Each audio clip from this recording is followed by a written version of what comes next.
Assalamualaikum warahmatullahi wabarakatuh. Selamat pagi, salam sejahtera bagi kita semua.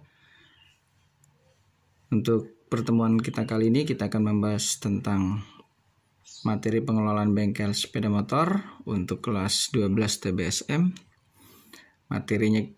Materi adalah Assalamualaikum warahmatullahi wabarakatuh. Selamat pagi, salam sejahtera bagi kita semua. Untuk pembelajaran kita kali ini, kita akan membahas tentang materi pengelolaan bengkel sepeda motor, tentang organisasi, struktur organisasi, wewenang dan tanggung jawab jabatan dalam suatu organisasi.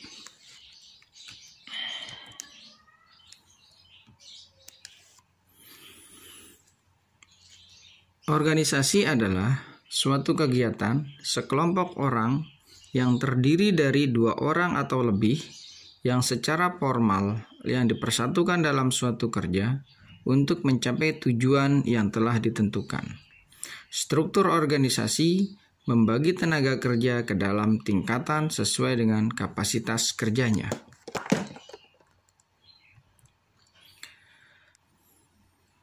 Contoh struktur organisasi bengkel di bawah ini adalah suatu contoh tentang struktur organisasi di bengkel yang melayani sales atau penjualan, servis, dan spare part. Di mana pada struktur terlihat ada beberapa bagian, di antaranya ada service advisor yang melayani service counter, spare part dan mekanik. Kemudian administrasi head atau admin head ini melayani administrasi dan stok. Pinen atau penjualan, faktur, tagihan, dan STNK atau BPKB kendaraan. Kemudian supervisor ini melayani tentang direct sale dan indirect sale atau penjualan, sales counter dan salesman. Ini adalah contoh kecil dari suatu organisasi bengkel yang melayani tentang penjualan, servis, dan spare part. Fungsi dan jabatan dari struktur organisasi bengkel sepeda motor terdiri dari manajer, frontman, shop manager, final inspector, mekanik, toolman, dan akuntan. Berikut ini adalah pekerjaan atau job deskripsi dari manajer. 1. Manajer merupakan pimpinan dari suatu organisasi yang bertugas untuk membuat perencanaan agar tujuan bengkel dapat tercapai. Untuk mencapai tujuannya, maka manajer harus mengawasi semua kegiatan yang ada di dalam bengkel. Yang kedua adalah frontman. Frontman ini adalah merupakan bawahan manajer yang bertugas membantu manajer.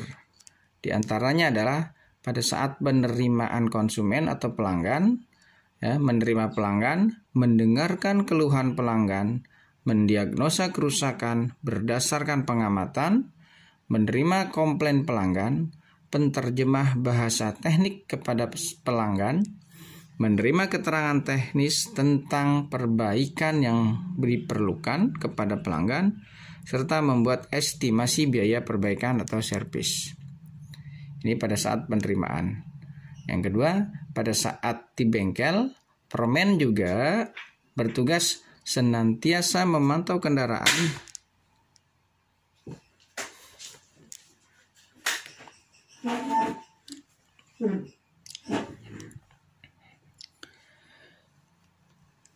pada saat berada di bengkel, frontman juga senantiasa memantau kendaraan yang sedang diperbaiki, melakukan cek kendaraan setelah diperbaiki, terkadang ikut membantu mekanik atau shop mekanik jika mengalami masalah.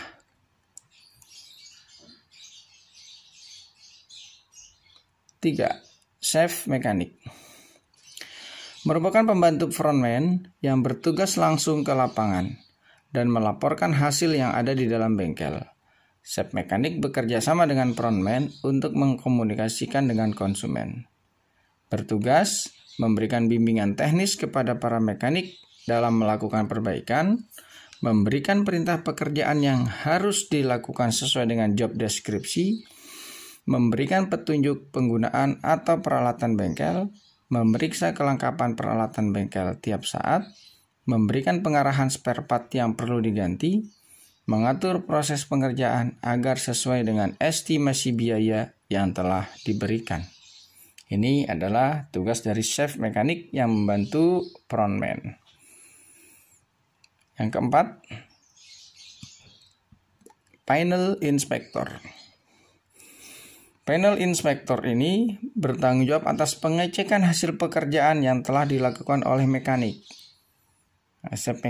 Panel inspector ini juga bertugas atau berfungsi sebagai quality control, memeriksa kelayakan atau melihat dari sisi pandang konsumen.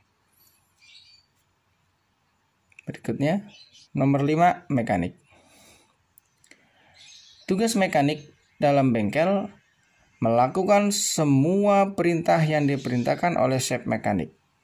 Ya, seorang mekanik hanya melakukan pekerjaan sesuai dengan job deskripsi, dan mekanik tidak boleh langsung berbicara dengan konsumen karena akan mengganggu pekerjaan mekanik dan ketertiban bengkel. Nah, perlu digarisbawahi di sini, untuk mekanik di sini adalah mekanik yang bekerja pada bengkel resmi. Dan apabila kita mendirikan suatu usaha di mana pimpinannya kita, mekaniknya kita, chef mekaniknya kita, frontman-nya kita, maka kita wajib berbicara atau memberikan penjelasan langsung kepada pelanggan tentang kerusakan yang terjadi. Nah, jika kita tidak memiliki struktur organisasi yang seperti bengkel resmi, maka hal ini perlu kita laksanakan untuk memberikan informasi kepada pelanggan bahwa kerusakan yang terjadi harus ditangani. 6. Toolman. Toolman di sini bertugas untuk menyiapkan alat-alat yang digunakan untuk menservis agar selalu dalam keadaan bersih dan selalu siap untuk digunakan setiap saat. Toolman bekerja sama dengan mekanik dan frontman dalam mengadakan suatu alat yang diperlukan. 7. Akuntan bertugas melayani konsumen saat transaksi atau administrasi, membuat laporan transaksi, dan mencatat transaksi yang terjadi. Sini ada pertanyaan untuk anak-anakku sekalian kerjakan. Terima kasih atas perhatiannya. Seperti biasa, buatlah resume atau rangkuman dari materi yang telah diberikan. Tetap semangat, jaga protokol kesehatan. 5M. Assalamualaikum warahmatullahi wabarakatuh. Banget ya.